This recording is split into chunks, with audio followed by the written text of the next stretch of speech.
video I want to show you a bit of my process behind the Endless Engines challenge.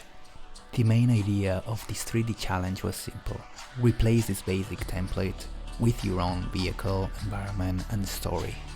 I have been learning Blender for the last 3 years and these challenges are great to put all my knowledge into one project. I will not go in depth on every single detail, but more like showing my thought process and overview of the tools I used.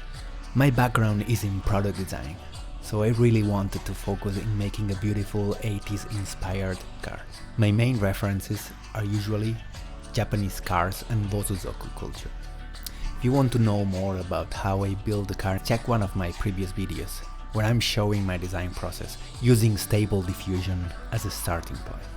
After the car was modeled, I thought to give a twist to the story by transforming it into a flying saucer.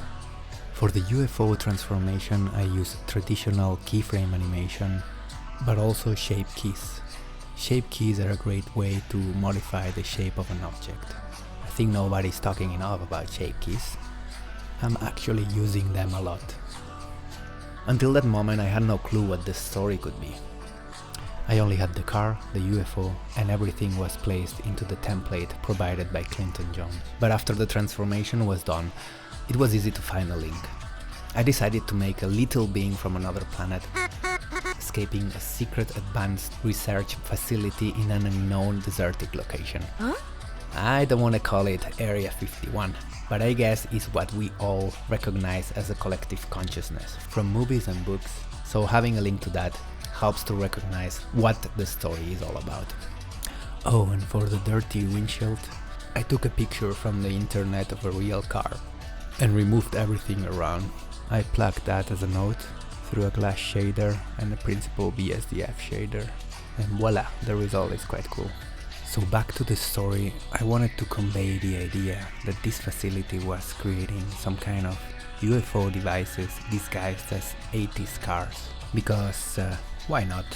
I wanted to make the scene look real and not so sci-fi, and also make the story take place in the late 80s, early 90s.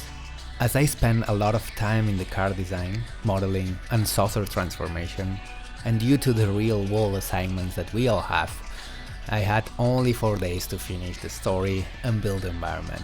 So I made use of tools like Sketchfab and CG Trader, where artists are sharing their model for us to download and use in our own projects. I downloaded a warehouse from CG Trader as a starting point for the story to take place. Inside this warehouse is where I would create the secret lab. After I put the car in the scene, I decided to reduce a bit the speed of the car and try to mentally place all the elements so everything fits into place. I also wanted to make a big contrast between the beginning and the end of the video, where the character transitions from the cold tones of the laboratory to the orange warm tones of the sunset, representing his freedom from evil humans. I used Blender's Self-Fracture add-on to destroy the wall of the lab by adding 2 layers of destruction. One for the big stones, another one for the small stones, with the floor as a collision object. To increase the realism, I added a particle system in both the wall and the front of the car, linking the small stones that I created before as a particle collection. To bring the story further, I added some 80s elements like the boxy screens and the office kinda look. Inside the amazing medical laboratory, both downloaded also from CG Trader. The industrial PVC style curtains added at the beginning of the scene gave it an aspect of surprise, to scare the shit out of the lab scientists. I took some characters in different situations from mixed ammo and customized their look with Photoshop to make them fit into the story by adding some pastel blue tones into their garments. Finally, I did the compositing in After Effects by adding some lumetri and Gaussian blur as a screen mode. To be honest, I think I could have done better in the compositing part, but literally it was 2 AM in the morning and I had enough of this challenge. For the sound effects, I use Soundly, a great software with thousands of environment sounds and sound effects for you to use in your projects. There is a free version which is already great, but I have the pro version.